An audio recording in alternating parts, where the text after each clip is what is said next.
rédíò Alóore tiwantiwa nìbàdàn ìpínlẹ̀ Ọ̀yọ́.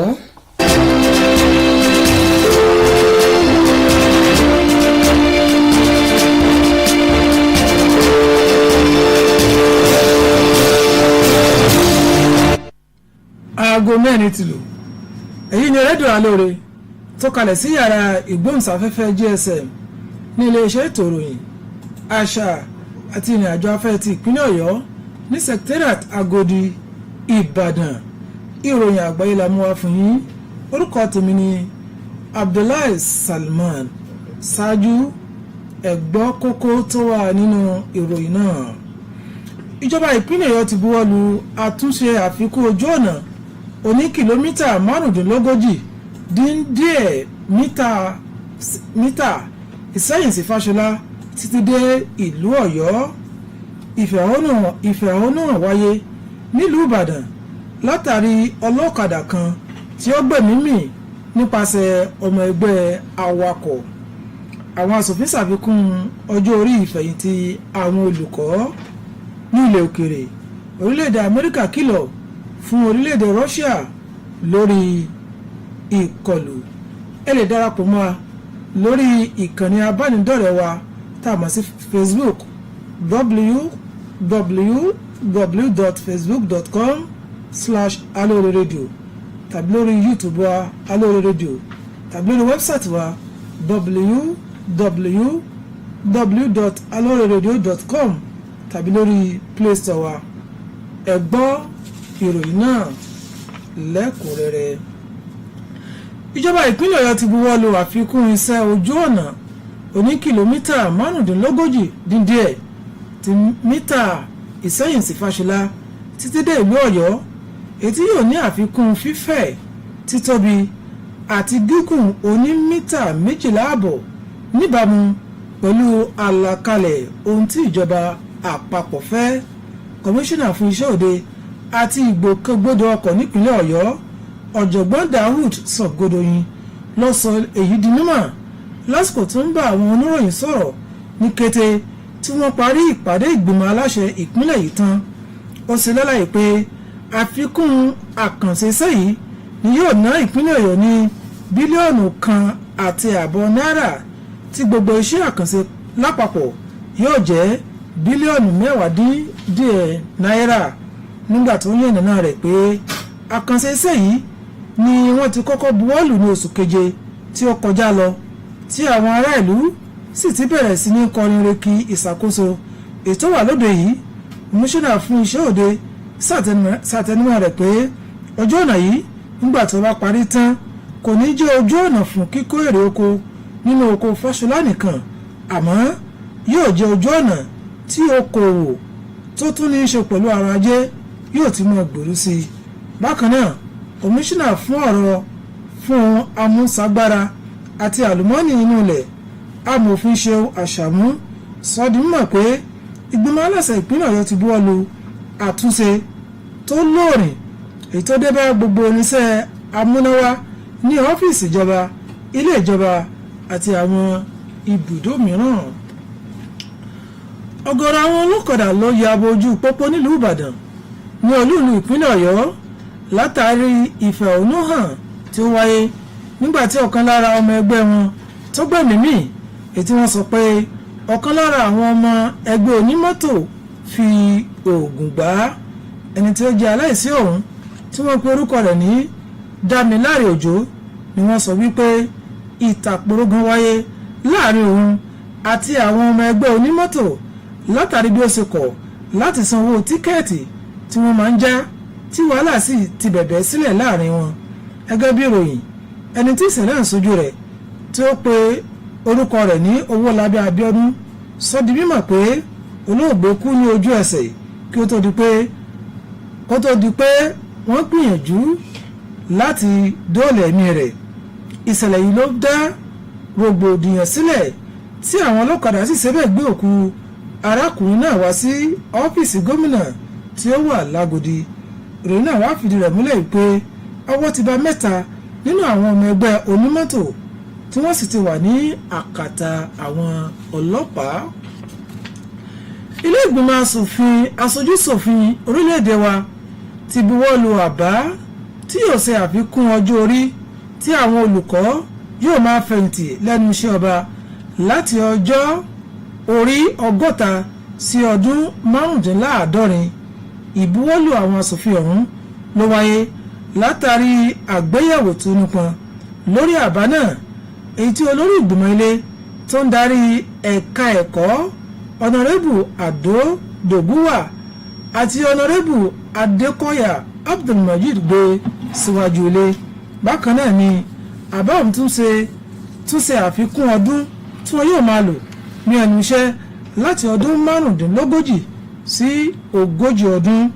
tá a bá nígbàgbé ààrẹ Muhammadu Buhari ni ó ti fi àbá yìí sọwọ́ sílé ìgbìmọ̀ asòfin orílẹ̀-èdè wa ní oṣù kẹfà ọdún tí a wà yìí fún ìbuwọ́lù àwọn asòfin. àwọn sínétọ̀ nílé ìgbìmọ̀ asòfin àgbà ti buwọ́lù ẹ̀yáwó èyí tí ààrẹ Muhammadu Buhari tó ń béèrè fún èyí tó jẹ́ tírílíọ̀nù lọ́nà 26 ó lé pẹ́sẹ́pẹ́sẹ́ àti ẹ̀yáwó tuntun oníbílíọ̀nù $1 ó lé pẹ́sẹ́pẹ́sẹ́ nínú owó tí àwọn ọmọ ìgbìmọ̀ asòfin náà tún buwọ́lù. òun náà ni $125 mílíọ̀nù $125 million. ẹ̀yáwó náà yóò jẹ́ gbígbé kalẹ̀ látọ̀dọ̀ báńkì àgbáyé, báńkì orílẹ̀-èdè China, báńkì olókoòwò, báńkì ilẹ̀ adúláwọ̀ àti bẹ́ẹ̀ bẹ́ẹ̀ lọ. ìbuwọ́lù èyí tó wáyé lọ́jọ́rú yìí ó ti di dandan pẹ̀lú ààbọ̀ láti ọ̀dọ̀ àwọn ọmọ ìgbìmọ̀ ilé ètò ní sí àwọn gbèsè ilẹ̀ òkèrè gẹ́gẹ́ bí alága ọmọ ìgbìmọ̀ náà Senator Clifford Odia ti ṣe àgbékalẹ̀ rẹ̀. ní ilẹ̀ òkèrè, orílẹ̀-èdè Amẹ́ríkà ti ṣe kìlọ̀kìlọ̀ fún orílẹ̀-èdè Russia láti má ṣe àṣìṣe ńlá lórí ìkọlù sí ilẹ̀ Ukraine nítorí wọ́n ti kẹ́fín pé wọ́n ń kó ọmọ ogun lọ sí ẹnu bodè ìlú náà. orílẹ̀ Ukraine ni ó ti ń fojú winá ìdágìrì ogun pẹ̀lú àwọn tí wọ́n yapa láti orílẹ̀-èdè náà lọ sí ìlú Russia láti bí ọdún 2014 nígbàtí orílẹ̀-èdè Russia gba ìjọba agbègbè Peninsula. ilẹ̀ Russia ni ó gbàjọba lẹ́yìn tí ìfẹ̀hónú alágbára kan wáyé lẹ́yìn tí ó ṣokùnfà kí ààrẹ ibẹ̀ fẹsẹ̀ fẹ́. ní oṣù kẹta ọdún tí a wà yìí ní orílẹ̀-èdè Russia ti kó ikọ̀ ọmọ ogun tí ó tó 100 lọ sí ibodè. àmọ́ orílẹ̀-èdè Ukraine àti ilẹ̀ Amẹ́ríkà lákòókò náà ni ó jẹ́rìí rẹ̀ pé àwọn ọmọ ogun ti ṣíwọ́ ọṣẹ́.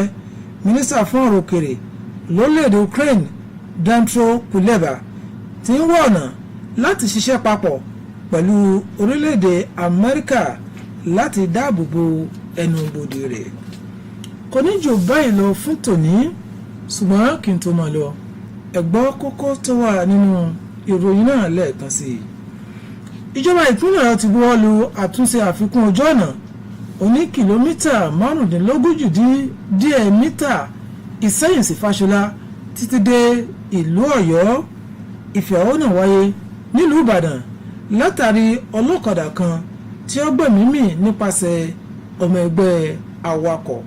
bẹ́ẹ̀ náà làwọn máa fi hàn pé àwọn aṣòfin wọ́n ti ṣàfikún ọjọ́ orí ìfẹ̀yìntì àwọn olùkọ́. ní ilẹ̀ òkèrè, orílẹ̀-èdè Amẹ́ríkà kìlọ̀ fún orílẹ̀-èdè Russia lórí ìkọlù. kò ní jù báyìí lọ fún tòní, títí ọ̀la tẹ́tí máa pàdé àwọn akẹgbẹ́ wa lórí ìròyìn àgbáyé. Abdullahi Salman lórúkọ tèmi ń jẹ́. ẹ ṣé tẹ̀ ń darapọ̀ mọ́ wa.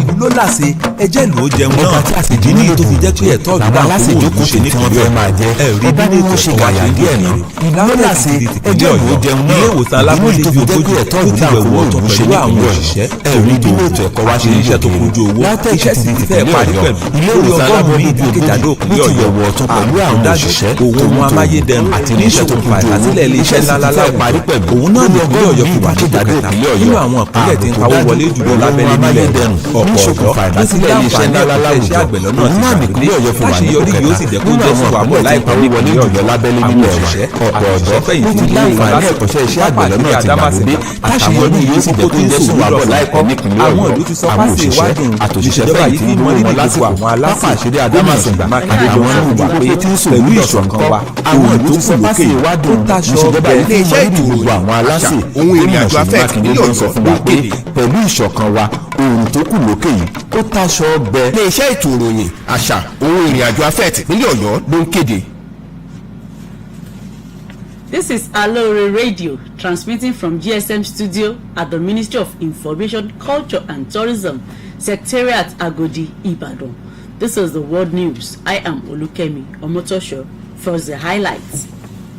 Oyo State Government approves additional scope of 34.85 km Isheyin Fashola Oyo Road project electoral infrastructure at the State Secretariat.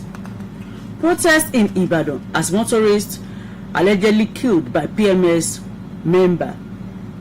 Reps extend teachers' retirement age. Senate approves Buhari's $16 billion external borrowing request. U.S. warns Russia against serious mistake on Ukraine. Now the news in details. Oyo State government has approved an additional scope of work on the 34.85 km Isheyin Fashola Oyo Road project to include extra width, stone base and thickness of 12.5 meters federal government road specification. The Commissioner for Public Works and Transport, Professor Daud Shogodoyin, who disclosed this in a press briefing shortly after an executive council meeting, explained that the additional scope of work would cost 1.5 billion naira, summing up the entire project to 9.9 billion naira, while explaining that the project was initially approved last July and had since received positive nod from the federal government. The Commissioner for Public Works stressed that the road would not only connect an agricultural hub with Fashola Farm along the route, but would equally create ease on doing business and positively impact the state economy.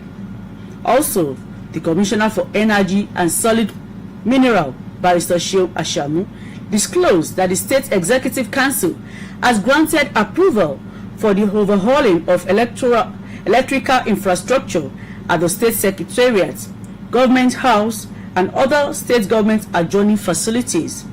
The Commissioner, who explained that there will be about 14 kilometers underground cable laying, change of some transformers and other technical works, as most of the electrical facilities have spanned over 30 years, also added that the project estimated at 710 million naira will be executed in 6 months.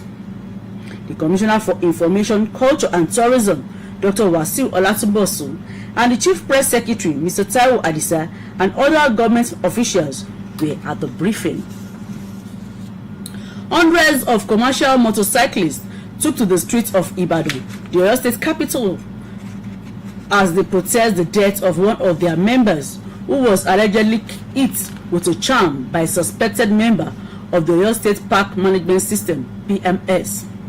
The deceased, simply identified as Damilare Ojo, was said to have engaged in a heated argument with men of the Park Management System for refusing to pay for tickets, a situation which later led to fisticuffs between them. An eyewitness who identified himself as Owolabi Abiodun said the deceased died immediately on the spot before any help or assistance could be rendered in an attempt to save his life.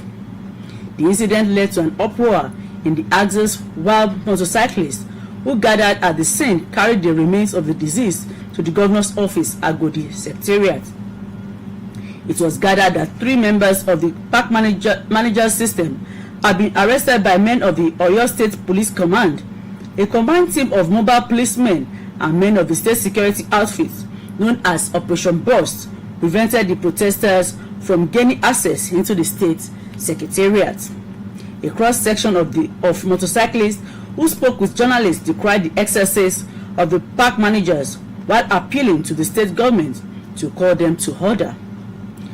Reacting to the incident, the executive assistant to Governor Makinde on security, Sunday Odukoya, said he was informed that the motorcyclist was beaten with charm, while he declared that investigation has commenced into the incident.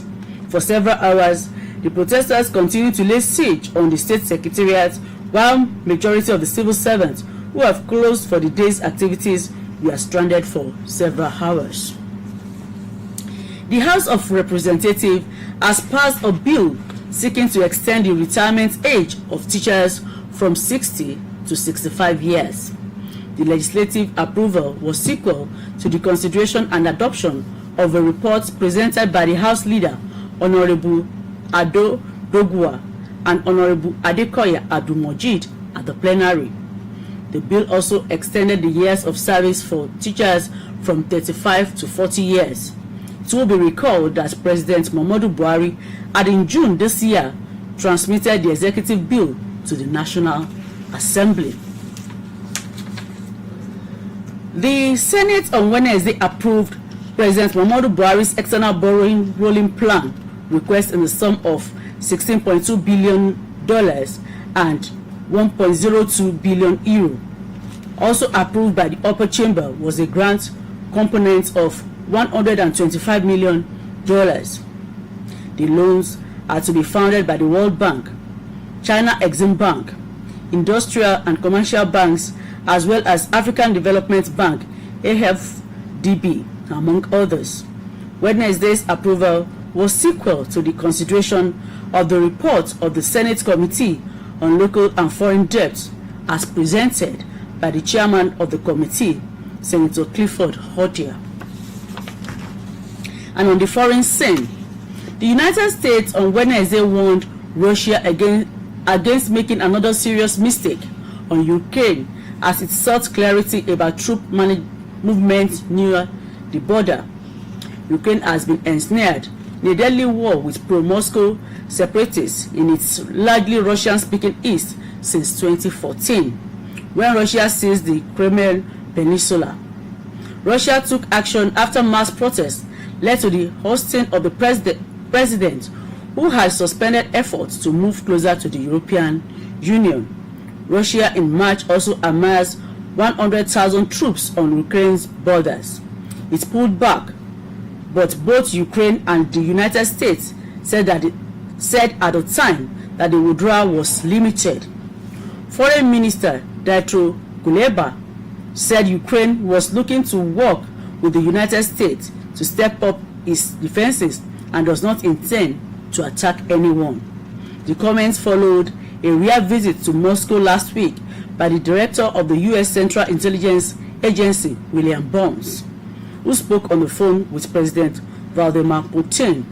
It was reported that the President, Joe Biden, deployed Burns, the former U.S. ambassador to Moscow, to raise the issue of the Russian troop surge directly with the Kremlin. To end the world news, once again the highlights.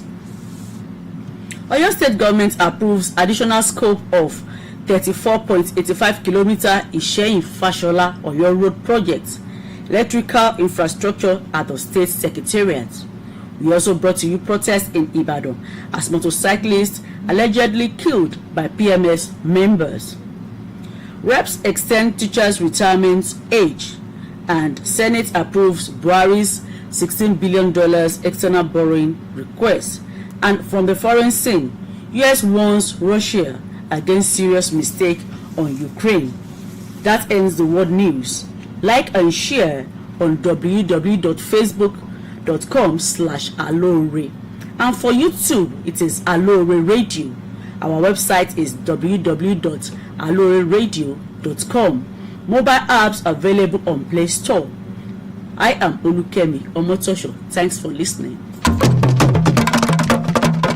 ọba tí àṣejù náà lòdì làwọn aláṣẹ ìjókòó tí wọ́n fẹ́ máa jẹ ọba ní wọ́n ṣe gàyà díẹ̀ náà ìlú ló láṣẹ ẹjẹ́ ìlú jẹun náà ìbínú ìdí nìyí tó fi jẹ́ pé ẹ̀tọ́ àǹfààní ṣe ní Ọ̀yọ́ ẹ̀rí bí ètò ẹ̀kọ́ wa ṣe ń dòkèrè látẹ̀kìtì tìpínlẹ̀ Ọ̀yọ́ ilé ìwòsàn alábọ́dé ogójì bó ti wẹ̀ wọ̀ pẹ̀lú àwọn òṣìṣẹ́ tòun àti irinṣẹ́ tó kojú owó iṣẹ́ sì ti fẹ́ parí pẹ̀lú lórí ọgọ́rùn-ún ní ìdádé Ọ̀yọ́ ààbò tó dájú ohun amáyédẹrùn ní ìṣokùnfà ìdásílẹ̀ iléeṣẹ́ ńlá láwùjọ òun náà ní Ọ̀yọ́ wà nípò kẹta nínú àwọn ìpínlẹ̀ tí ń pawó wọlé lábẹ́lẹ̀ nílẹ̀ wa ọ̀pọ̀ ọ̀dọ́ ló ti láǹfààní ẹ̀kọ́ṣẹ́ àgbẹ̀ náà ti gbàgbé táṣìyọrí yóò sì jẹ́ kó wà bọ̀ láìpẹ́ ní Ọ̀yọ́ àwọn òṣìṣẹ́ àtòṣìṣẹ́ fẹ̀yìntì wọn lásìkò pápá àṣírí Adámàsìngbà àtàwọn inú pópó tí ń sùn dọ̀sán àwọn ìsọpásì ìwádùn níṣèjọba yìí mọ níbi gbogbo àwọn aláṣẹ gómìnà Mákindé ló ń sọ pé pẹ̀lú ìṣọ̀kan wa òòrùn tó lókè yìí ó táṣọ bẹ́ẹ̀ iṣẹ́ ètò